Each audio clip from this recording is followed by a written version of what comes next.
नमस्कार मित्रों। हनुमान जी कौन हैं, इस विषय पर आज हम एक घटना को लेकर आपके सामने प्रस्तुत हैं। पार्वती जी ने शंकर जी से कहा, भगवान अपने इस भक्त को कैलाश आने से रोक दीजिए, वरना किसी दिन मैं इसे अग्नि में भस्म कर दूंगी। यह जब भी आता है मैं बहुत असहज हो जाती हूँ। यह बात मुझे बिल्कुल भी पसंद नहीं है।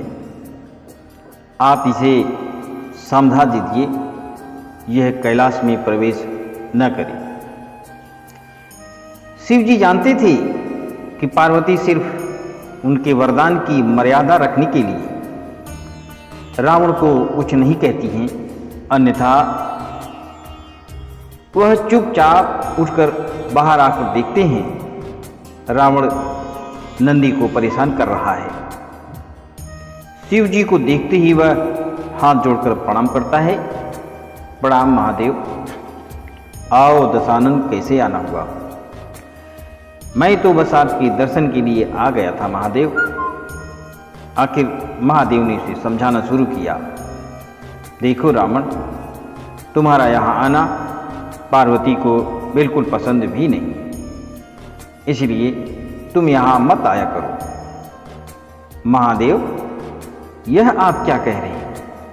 आप ही ने तो मुझे किसी भी समय आपके दर्शन के लिए कैलाश पर्वत पर आने का वरदान दिया है, और अब आप ही अपने वरदान को वापस ले रहे हैं। ऐसी बात नहीं है रावण, लेकिन तुम्हारे क्रियाकलापों से पार्वती परेशान रहती है, और किसी दिन उसने तुम्हें श्राप दे दिया तो मैं भी कुछ नहीं कर पाऊंगा। इसलिए बेहतर यही है कि तुम यहाँ पर न आओ। फिर आपका वरदान तो मिथ्या हो गया महादेव। मैं तुम्हें आज एक और वरदान देता हूँ। तुम जब भी मुझे याद करोगी, मैं स्वयं ही तुम्हारे पास आ जाऊंगा, लेकिन तुम अब किसी भी परिस्थिति में कैलाश पर्वत पर मत आना। अब तुम यहाँ से जाओ, पार्वती तुमसे बहुत रुष्ट है। रावण चला जाता है। समय बदलता है। हनुमान जी रावण की स्वर्ग नगरी लंका को जलाकर राख करके चले जाते हैं, और रावण उनका कुछ नहीं कर सकता है। वह सोचते सोचते परेशान हो जाता है कि आखिर उस हनुमान में इतनी शक्ति आई कहाँ से। परेशान होकर वह महल में ही स्थित शिव मंदिर में जाकर शिव जी की प्रार्थना आरंभ करता है। जटाटवी गलज्ज लज्ज प्रवाह पाविस्तस्थले गले वलेव लभ्य लंबिताम भुजंग तुंग मालिकाम।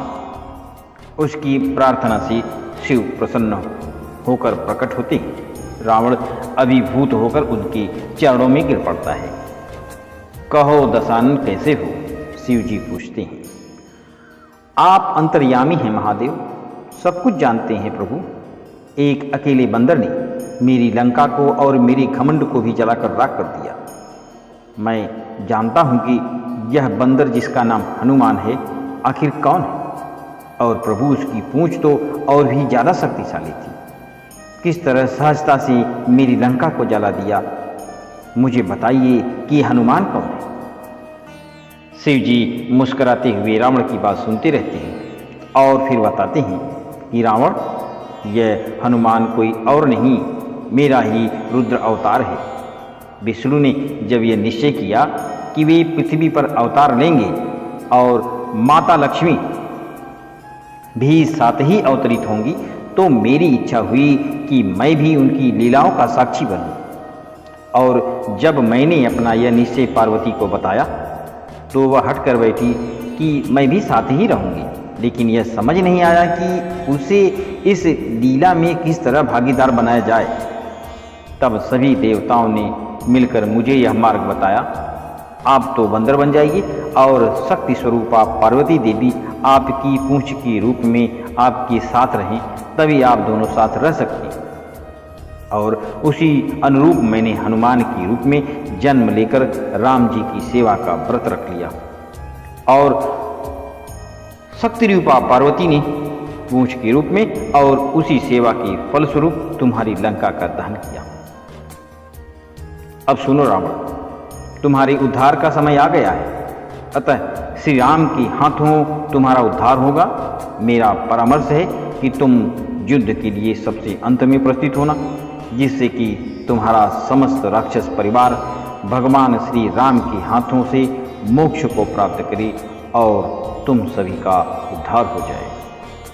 रावण को सारी परिस्थिति का ज्ञान होता है और उस अनुरूप वह युद्ध की तैयारी करता है और अपने पूरे परिवार को राम जी के समक्ष युद्ध के लिए पहले भेजता है और सबसे अंत में स्वयं को मोक्ष प्राप्त होता है।